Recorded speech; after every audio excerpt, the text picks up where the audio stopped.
Di sebuah desa yang masih diselimuti oleh kabut pagi, kehidupan berjalan dengan sederhana. Orang-orang pergi ke ladang, ke pasar, dan sebagian anak-anak berlarian di jalanan tanah yang becek setelah hujan semalam.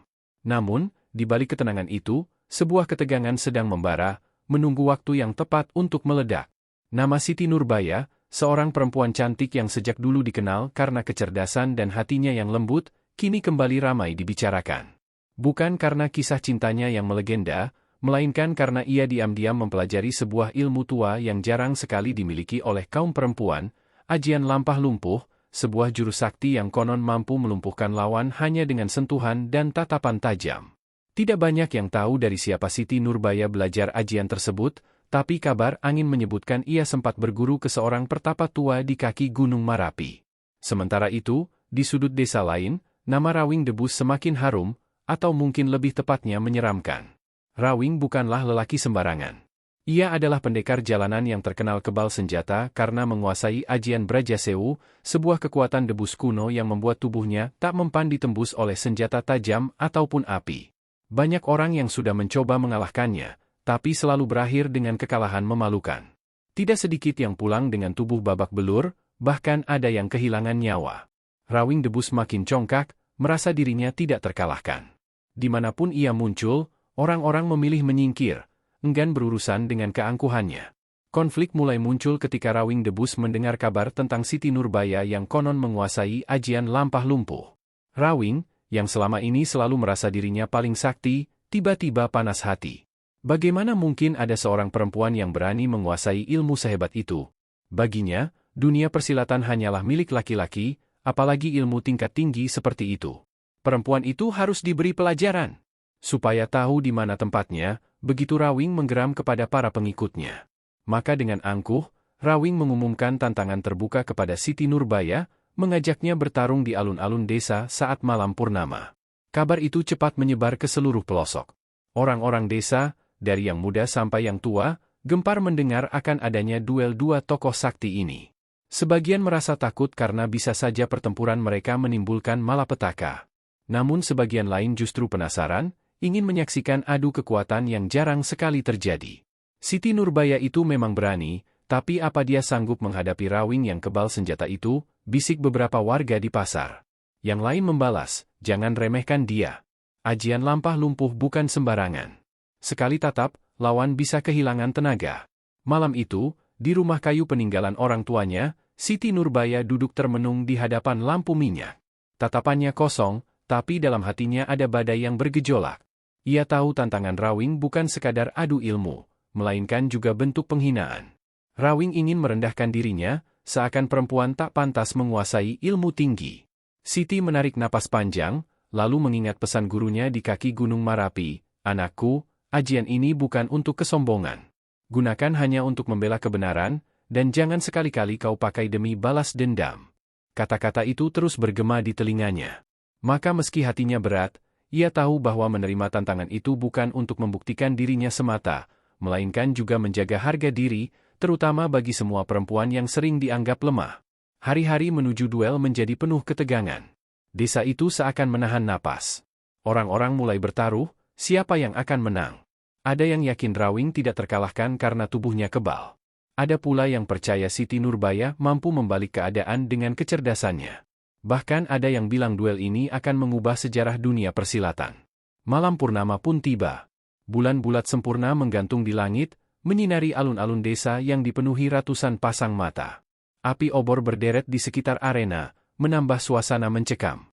Rawing Debus muncul dengan tubuh kekar penuh tato, matanya menyala penuh kesombongan. Ia melangkah gagah, menantang semua orang yang berani memandangnya. Di malam ini, aku akan buktikan bahwa tidak ada perempuan yang bisa menandingi kekuatanku, teriaknya lantang. Sorak-sorai sebagian pengikutnya langsung menggema, meski ada juga yang mencibir kesombongannya. Tak lama kemudian, Siti Nurbaya berjalan perlahan ke tengah arena. Ia mengenakan kebaya sederhana, rambutnya terurai dengan anggun, namun sorot matanya tajam penuh keyakinan. Kehadirannya membuat suasana hening sesaat. Semua orang menatap tak berkedip, antara kagum dan khawatir. Meski ia terlihat tenang, dalam dadanya jantung berdetak begitu keras.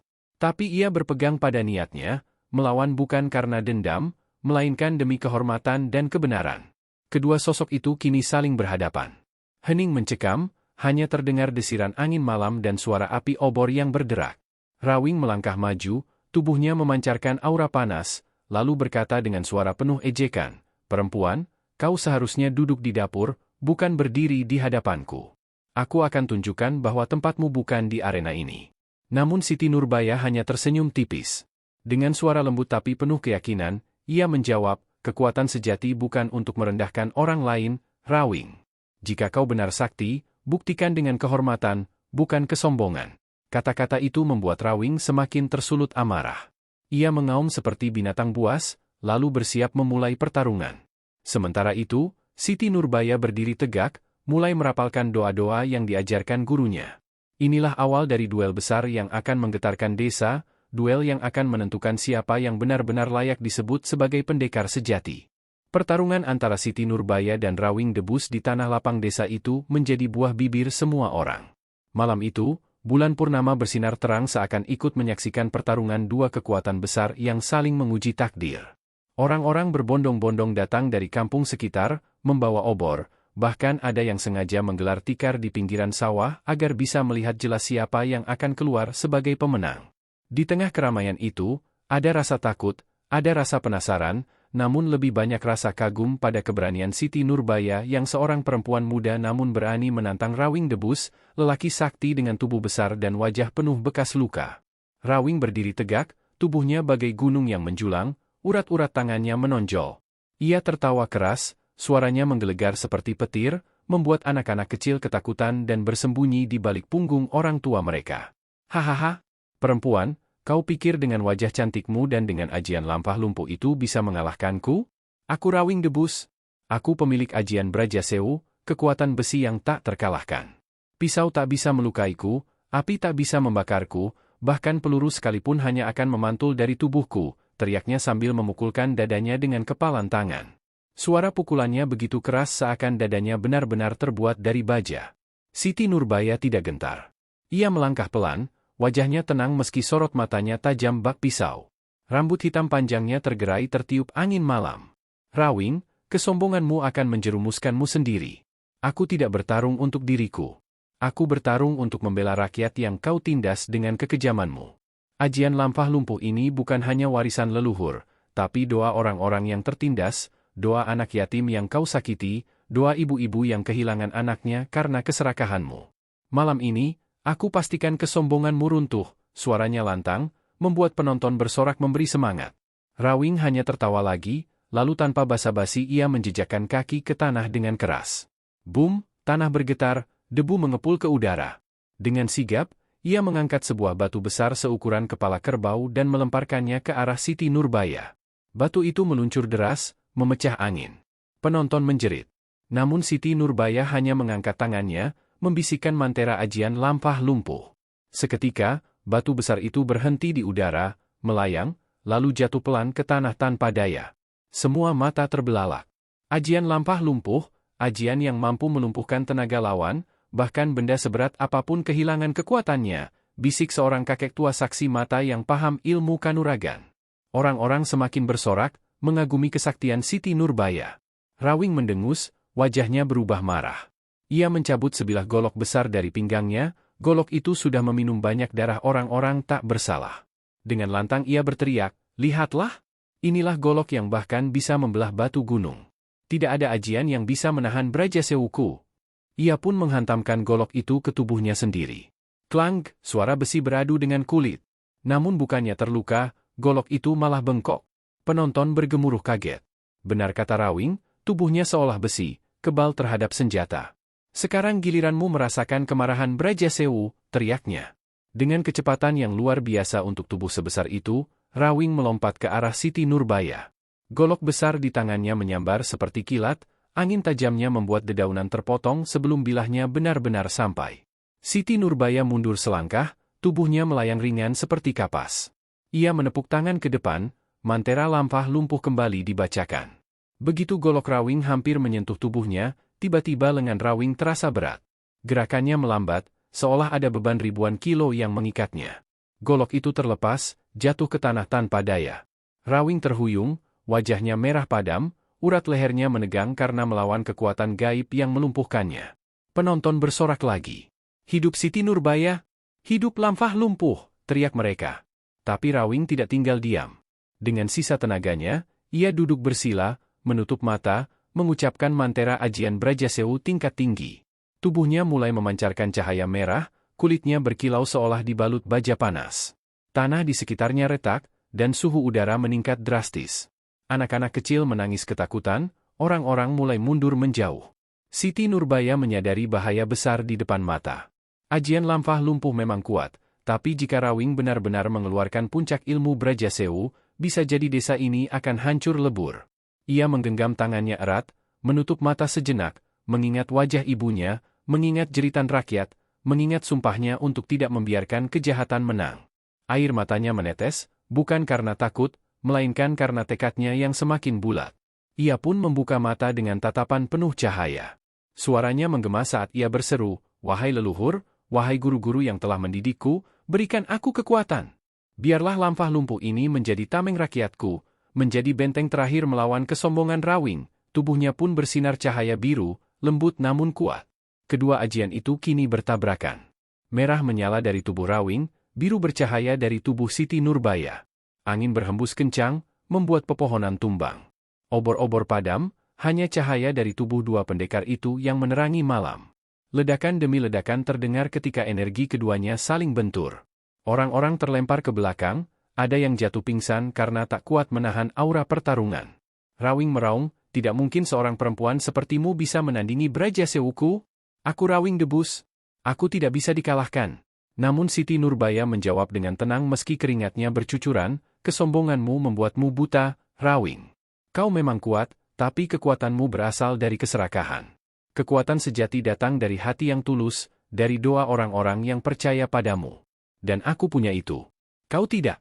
Kedua kekuatan itu akhirnya bertabrakan satu kali lagi, kali ini lebih dahsyat dari sebelumnya. Duarer, tanah berguncang, cahaya merah dan biru berpadu membentuk ledakan besar yang membuat seluruh lapangan terang benderang. Suara ledakan itu terdengar hingga kampung tetangga. Saat debu mulai mengendap, penonton menahan napas. Mereka menunggu siapa yang akan berdiri sebagai pemenang. Siti Nurbaya masih berdiri tegak, meski tubuhnya goyah. Cahaya biru mulai meredup, tapi sorot matanya tetap menyala.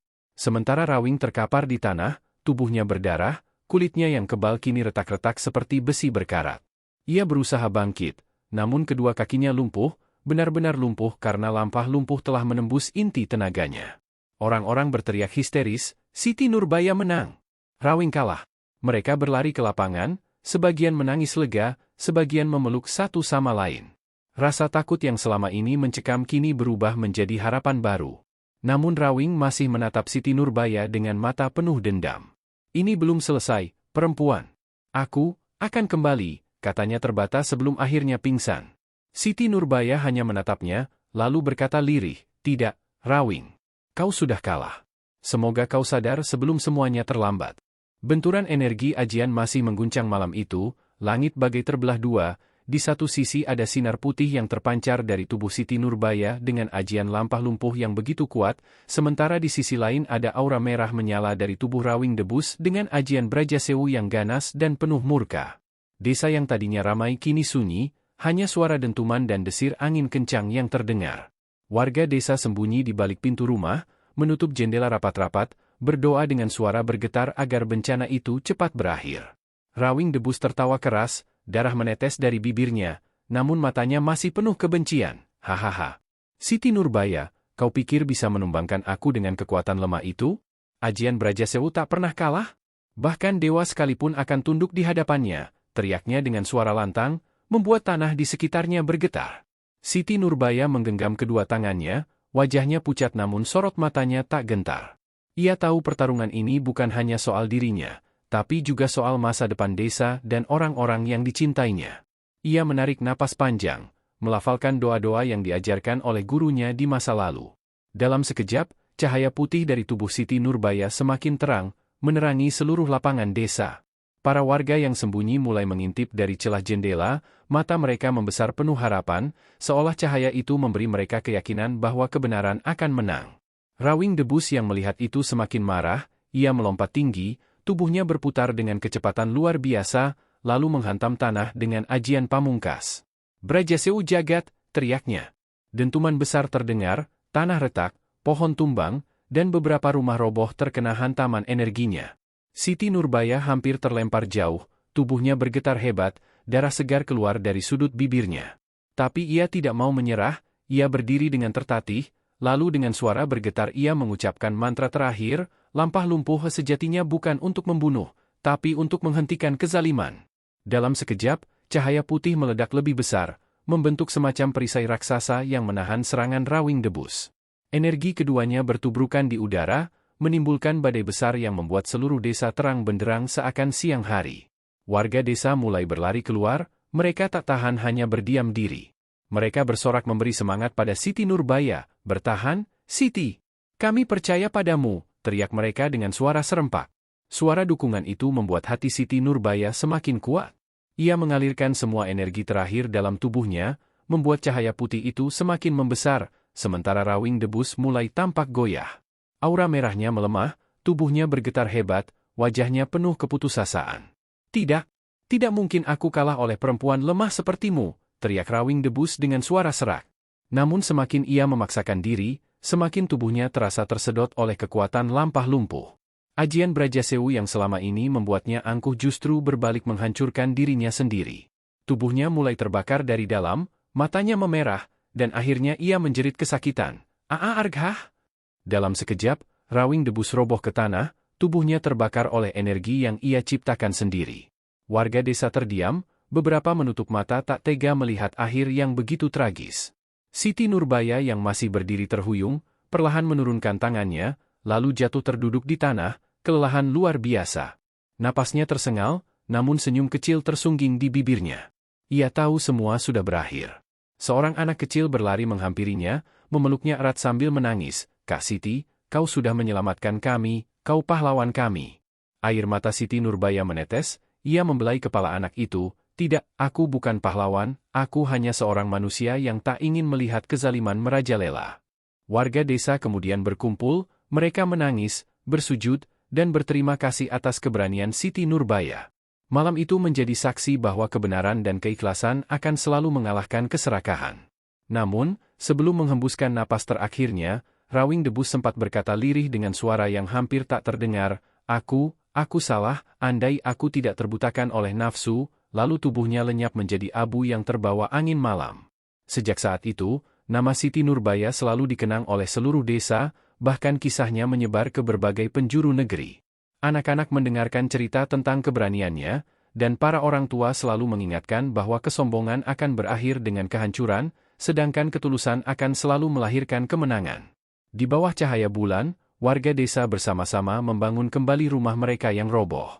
Siti Nurbaya yang lemah masih ikut tersenyum, melihat bagaimana semangat kebersamaan tumbuh setelah tragedi itu.